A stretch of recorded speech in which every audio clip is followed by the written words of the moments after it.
Content note: the romance of a rogue contains unhealthy relationship dynamics and the romanticization of stalking. Listen at your own risk.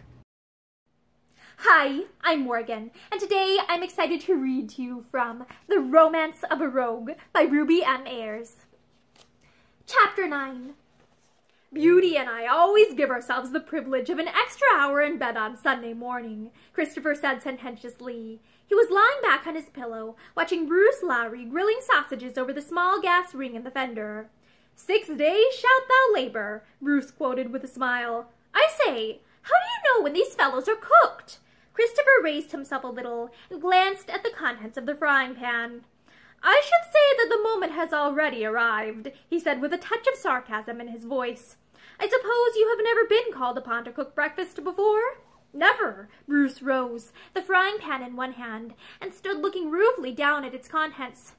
I believe they're burnt, he submitted after a moment. He took the sausages out one at a time with a fork, and laid them in a row on a dish. Then he set about making the tea. The sun was shining into the little room with all the radiance of an ideal April morning, and as he felt its glow warm on his cheek, Bruce suddenly thought of fields he had once known, and buttercups, and grave-eyed Alderneys standing knee-deep in fresh young grass.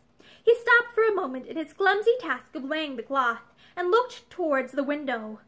The country! He drew a long breath, as if he was really out in the open fields, away from the house and crowded streets and stuffy London people. Why had he not thought of taking Charmian down in the country today? There might have been more hope for him, with the sun beating down upon them, and the soft grass at their feet. He might more easily have managed to break down the wall of hard unforgiveness which the years had built between them, and get closer to her again. He wanted her forgiveness above all things. Lying awake last night, he had realized that the moment of greatest happiness for him would be when, if ever, she laid her hand on his shoulder and smiled at him once more as she used to do. And he remembered a trivial little quarrel they had had in the past, all about nothing but ending in a rift, the magnitude of which had seized him with a sudden fear. And having left her in outraged dignity, he suddenly threw it all to the four winds and dashed back to her, only to meet her in the hall with her hat on, coming to ask his pardon. And he had slammed the front door on the world, and taken her in his arms and kissed her, and had asked, between kisses, "Is it all right? Am I forgiven?" And her answer had been, "I could never refuse to forgive you for anything, not for long at any rate." Well, she had withheld her forgiveness now for more than 6 years. Would the day ever come when it would be withheld no longer? "The sausages grow cold," said Christopher, and Bruce Lowry woke from his reverie with a start and apology. "Sorry, the sunshine made my thoughts wander." They finished breakfast, and Bruce collected the dirty plates for the landlady to wash when she came up later to tidy the room, and all the while Christopher watched him from his bed with melancholy eyes. Suddenly he spoke. "Have you found any suitable rooms yet?" Bruce started and turned, his color deepening. "Rooms? Are you so anxious to be rid of me?" "Not anxious to be rid of you. On the contrary. But I speak for your own sake." "Pooh! I can take care of myself." "But that," Christopher said quietly, "is exactly what I cannot permit you to do." "What do you mean?" "My answer is a quotation from the letter you showed me, written by your friend, Mr. Smithers. Let us help you to get back to the world which you ought never to have left. I have a good memory, you see, and I should like to echo the sentiments of the worthy Mr. Smithers, and offer you my help also." "You are very kind," Bruce said stiffly. "And that is why," Christopher pursued, "I say that you must not stay with me, glad as I am of your company. This is no fit home for you, Mr. Lowry." Bruce laughed mirthlessly. "I rather think I am the best judge of that. It's the only home I have had for years, anyway, and I am grateful for it." There was a little silence. Then Christopher said, "There is a small service flat I heard of, quite by chance last night, in the region of Jermyn Street. It is not too expensive, and I imagine that it would probably suit you. If you care to walk round this morning and see it for yourself, I shall be happy to accompany you." Bruce frowned. "I'm being turned out, then," he said, with some show of temper. The faintest smile filled the elder man's dark eyes. "If that is your way of putting it, yes," he answered. "Very well." There was a hurt note in Bruce's voice. "When you are ready, we will go." But it was nearly 12 before they left the house together, Christopher in clean spats, and carrying a large cane with a big silver knob in honor of the day being Sunday, and Beauty with a smart red collar instead of the brown leather strap which she usually wore. People glanced curiously after the trio as they walked along, the strange-looking actor man with the brown and white dog following so closely at his heels, and the tall man beside him, shabby and yet so obviously a gentleman. "What on earth are people staring at?" Bruce demanded at last, irritably, and Christopher smiled as he answered, "They're probably realizing the truth of what I said to you an hour ago, that my home is not a fit home for you, and that I am not a fit companion." Bruce scowled. "That's all damned nonsense," he said angrily. "Why not put it the other way round, and say that I am no fit companion for you?" Christopher made no comment, and Bruce walked on in angry silence. He had been happy these last few days, and he resented being disturbed and told that the time had come when he must turn his face again towards his own place in the world. And yet, in his heart, he knew that Christopher was right, and that if ever he meant to raise himself anywhere near his old level, he must not be content to stay in the little homely room in the Edgware Road. But when presently they were in the flat of which Christopher had spoken, Bruce Lowry looked round him with a sense of reluctant gladness in his heart.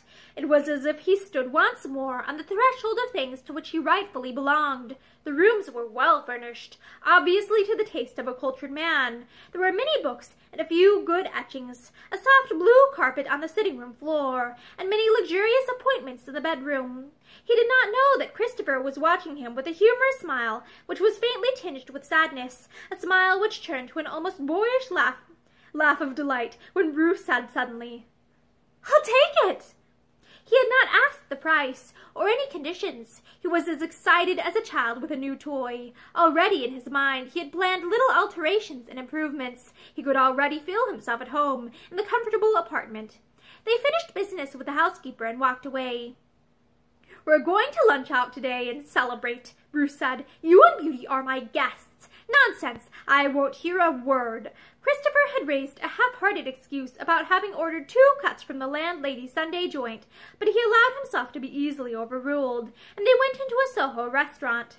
Bruce ordered lunch with a bottle of wine and a plate of bones for Beauty, and the 2 men toasted one another across the narrow table as light-heartedly as schoolboys. "To the future," Christopher said, raising his glass, and Bruce answered, "To our friendship, yours and mine. Long may it live." Then he grew grave for a moment. "Do you remember that night I first met you? God, I was down and out then. If ever there was an embryo revolutionist, I was one that night. You saved me, Christopher. You gave me back my self-respect. I shall never forget it as long as I live." He spoke sincerely. His liking for Christopher had deepened into a very real affection during the days they had spent together, and he genuinely regretted that their close companionship was so nearly at an end. But the elder man shook his head. "I am glad if I was of help to you," he said, "but it was not I who gave you back what you call your self-respect. You gave it to yourself. We were all masters of our fate, of ourselves. If you get back to the place you have lost, and I am sure that you will, it may have been I who first gave you a helping hand, but the rest will all be due to a gentleman who I am very proud to call my friend, Bruce Lowry." He bowed, finished his wine, and rose. "And now, if we have done saying nice things to one another, it is time we were moving. I think you told me you had an appointment at 3:30. I have not forgotten." Bruce paid the bill, and they went out into the street again. "Beauty and I will continue our walk this way," Christopher said, "so we will say au revoir." He raised his hat with his most magnificent gesture as he turned away, and Bruce climbed onto an omnibus. He felt nervous and excited. The spring and the sunshine seemed to have got into his veins, taking him back years to the early day of his love for Charmian. It had been just such a spring afternoon as this when he had asked her to be his wife. He remembered that she had worn a big shady hat with a floppy brim, and that he had had to stoop right down to catch a glimpse of her flushed face beneath it. It seemed only yesterday. He could hardly believe that it was so long ago since their first kiss. He felt a young man again when he got down from the bus in Regent Street and walked across the park. There were daffodils and hyacinths in the flower beds, and many people were taking advantage of the sunshine and occupying the green-painted seats. There was a band playing somewhere in the distance, and the whole world seemed full of hope and promise. A neighboring clock told him that it was 3:20, and he had quickened his steps a little when someone spoke his name. Mr. Lowry, and turning with a start, he saw Mrs. Smithers and her daughter. Stella was so sure it was you, Mrs. Smithers said in her frank, friendly fashion. But I was not positive myself. Well, and how are you? And why haven't you been to see us again? Bruce stammered out that he had been busy, that he was sorry he had not called, that he hoped she would forgive him. There's nothing to forgive, Mrs. Smithers said, smiling. But we are always pleased to see you at any time. Are you doing anything this evening? Will you come to supper? The color deepened in his lean face. I should like to, but I am not sure. I have an appointment now with someone. If I may leave it open. I don't want to inconvenience you. I am very uncertain. Leave it open by all means, and come if you can. We have to have supper, you know, whether you come or not. What a lovely afternoon, isn't it? Very. Bruce was anxious to be gone, but did not like to appear ungracious. He glanced nervously at Stella. How pretty she was! How very pretty, he thought, with the same little touch of heartache he had felt the night he dined at her father's house, and compared her circumstances with Charmian's. She was beautifully dressed, and there was a little shy, self-conscious smile in her dark eyes as they met his. We must not keep Mr. Lowry, Mother, she said. She offered him her hand. I do hope you will come tonight, she added impulsively. Bruce flushed. I shall be delighted. I shall certainly come if I can. Goodbye for the present. He left them and cut across the grass hurriedly.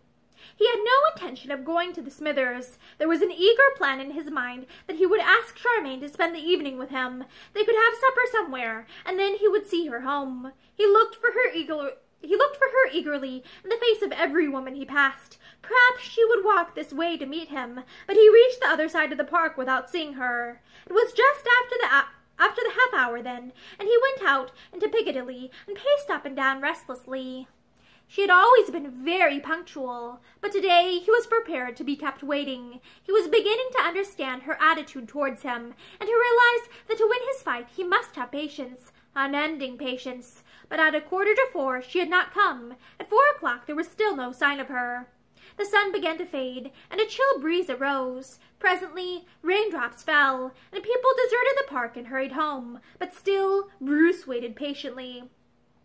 He told himself that she was doing this deliberately to try him. He would wait another 20 minutes. It was 5:15 when he got back to the Edgware Road. He was chilled to the bone, and the eagerness had died from his face, leaving in its place some of the old hardness and brutality it had worn when he and Christopher first met. The kettle was singing on the gas ring, and Beauty snored by the fire at her master's feet. Just in time for tea, Christopher said cheerily. One glance at Bruce had told him that the meeting had failed. He talked away on ordinary topics, conscious all the time that he might just as well have sat